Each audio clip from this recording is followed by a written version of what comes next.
Hello बच्चों, let's read the question. The question says assertion. Sewage treatment is relatively a modern practice. Reason in primary treatment, chemical and physical means are used to produce water pure enough to drink. तो यहाँ पे हमसे question में क्या बोला गया है, assertion में हमें मेंशन है कि सीवेज ट्रीटमेंट अपना आपने क्या एक मॉडर्न प्रैक्टिस है, रिलेटिवली मॉडर्न प्रैक्टिस। अगर आप किसी और प्रैक्टिस को कंपेयर कर रहे हो तो रीजन में हम यहाँ पे मेंशन है कि सीवेज ट्रीटमेंट के अंदर जो प्राइमरी ट्रीटमेंट हम कर रहे हैं उसके अंदर हम क्या कर रहे हैं, हम केमिकल और फिजिकल मींस के थ्रू मतलब टेक्निक का यूज करके वाटर को हम इतना प्योरीफाई कर रहे हैं कि उसको एटलीस्ट हम ड्रिंक कर सके। सर क्वेश्चन हमारा स्टार्ट करते हैं। हमें बताना है कि क्या हमारी जो स्टेटमेंट है दोनों वो ट्रू है या फिर नहीं, और रीजन हमारी असर्शन का करेक्ट एक्सप्लेनेशन है या फिर नहीं। सर क्वेश्चन का सबसे पहले हम क्वेश्चन को सॉल्व करने का की कॉन्सेप्ट देखेंगे। की कॉन्सेप्ट, सर क्वेश्चन को सॉल्व करने का की कॉन्सेप्ट क्या है हमारा, कि हमें सीवेज ट्रीटमेंट प्लांट के बारे में नॉलेज होनी चाहिए। ओके, सीवेज ट्रीटमेंट, अगर हमें पता है कि सीवेज ट्रीटमेंट प्लांट क्या होता है, कैसे हम उसको ट्रीट करते हैं उस सीवेज को, तो हमारा क्वेश्चन इजीली सॉल्व हो जाएगा। सीवेज ट्रीटमेंट प्लांट के बारे में जानने से पहले कि हम इसमें कर क्या रहे हैं, पहले पता होना चाहिए कि भैया करा क्यों जा रहा है ना। यहाँ पे क्या कर रहा है, सीवेज जो है, जो दैट मीन्स जो भी हमारी कलेक्टिव ड्रेनेज होती है, यही कहते हैं ना सीवेज को, जो यहाँ पे कलेक्टिव ड्रेनेज है, जितने भी हाउस होल्ड है उनकी कलेक्टिव ड्रेनेज को हमने क्या बोल दिया कि अपने आप में सीवेज है, जो अपने आप में कैसा है, हाईली पॉल्यूटेड वाटर है। इसको वाटर बोलना भी नहीं चाहिए इस पॉइंट पे, तो अभी हमको सीवेज ही बोलना चाहिए, and it is highly polluted. इसके अंदर जो हाईली पॉल्यूटेड बनाने के पीछे का रीजन, मतलब ये हाईली पॉल्यूटेड क्यों है, बिकॉज इसके अंदर ह्यूमन एक्सक्रीटा प्रेजेंट है। There is a presence of human excreta, और ह्यूमन एक्सक्रीटा प्रेजेंस होने की वजह से इसकी जो पॉल्यूशन लेवल है बहुत ज्यादा हाई है।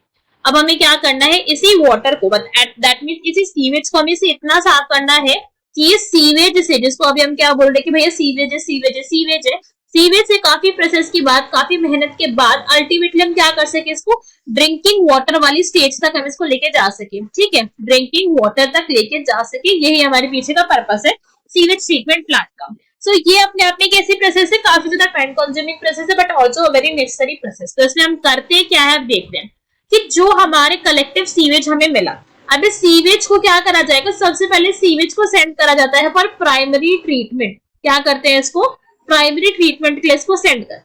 प्राइमरी ट्रीटमेंट में क्या होगा, यहाँ पे जो भी टेक्निक अप्लाई करी जाएगी that is purely physical techniques. क्या करेंगे, सिर्फ और सिर्फ फिजिकल टेक्निक का यूज करे जाएंगे। और वो फिजिकल टेक्निक क्या होती है, सिंपल सी, पहले यहाँ पे ऑप्ट करी जाती है फिल्ट्रेशन, कि भैया जो भी मोटा मोटा कूड़ा है उसको उठा लो, सिंपल सा काम।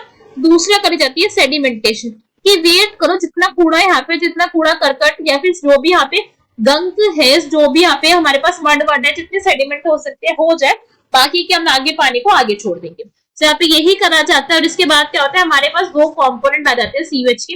एक आता है यहाँ पे हमारा क्या, first hour is primary sludge, पहले हमें मिलेगा प्राइमरी स्लज, और इसके बाद जो सेकंड कंपोनेंट हमको यहाँ पे मिलता है दैट इज द इफ्लुएंट। ठीक है, इफ्लुएंट।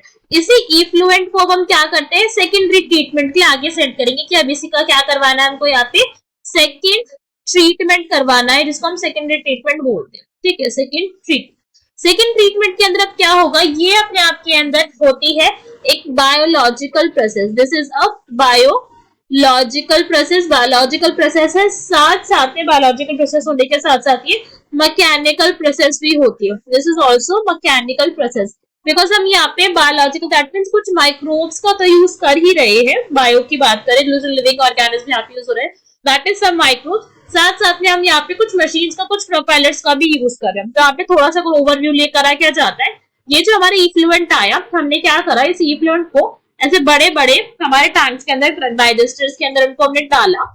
इसके बाद हमने इसको क्या करा, यहाँ पे प्रोपेलर्स लगा दिए। ठीक है, ऐसे प्रोपेलर्स यहाँ पे प्रेजेंट है, तो इसलिए हमने क्या बोल दिया कि अपने आप में कैसे प्रोसेस होगा, मैकेनिकल प्रोसेस होगा। अब यहाँ पे जो हमने डाला हुआ है सारा सीवेज, इसको हम क्या करेंगे, इसको रोटेट करवाएंगे, इट इज बीइंग रोटेटेड, और यहाँ पे एरोबिक कंडीशन को क्रिएट करवाया जाता है। यहाँ पे क्रिएट करवाई जाती है बैक्टीरिया की ग्रोथ। ठीक है, यहाँ पे फ्लॉक्स बनवा जाते हैं, फ्लॉक्स यहाँ पे बनेंगे, जो अपने आप में क्या होते हैं, बैक्टीरिया प्लस अपने आप में फंगल थ्रेड यहाँ पे बनते हैं, फंगल थ्रेड। जब बैक्टीरिया फंगल थ्रेड यहाँ पे बनेंगे तो जितना भी हमारे वाटर के अंदर ह्यूमन एक्सक्रीटा है वो क्या हो जाएगा, वो उनका डाइजेस्ट कर जाएगा, तो खा जाएंगे।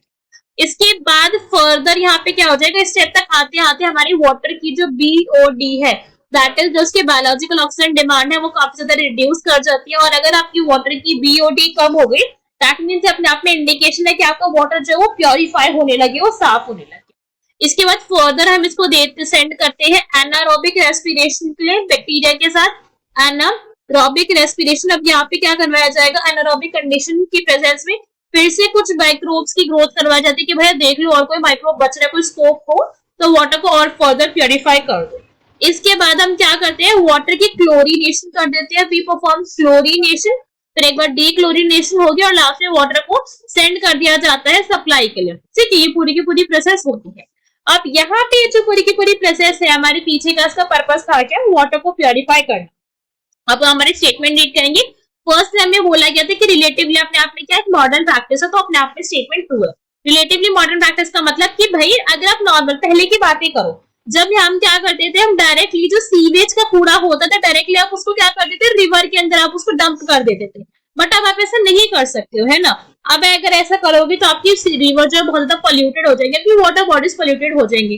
पहले आप अपने वाटर को ट्रीट कर रहे हो, ट्रीट करने के बाद आप उस वाटर को पीना चाह रहे हो, नहीं पीना चाह रहे हो, वो आपकी मर्जी है। हमने प्योरीफाई करके भेजा है वाटर को अच्छे से, ठीक है। तो this is relatively relative practice है, मॉडर्न प्रैक्टिस है। नेक्स्ट हम यहाँ पे क्या गिवन है कि प्राइमरी ट्रीटमेंट अपने आप में केमिकल और फिजिकल मींस के थ्रू वाटर को हम प्योरीफाई कर रहे हैं। दिस इज रॉन्ग, बिकॉज हमने यहाँ पे सिर्फ और सिर्फ क्या करा था, सिर्फ फिजिकल प्रोसेस का यूज करा था। केमिकल यहाँ पे कोई भी प्रोसेस हमारी यूज नहीं करी गई थी। ऑल द क्लोरिनेशन स्टेप करा गया था, बट वो हमारे सेकेंडरी ट्रीटमेंट का पार्ट नहीं है। This is a further process.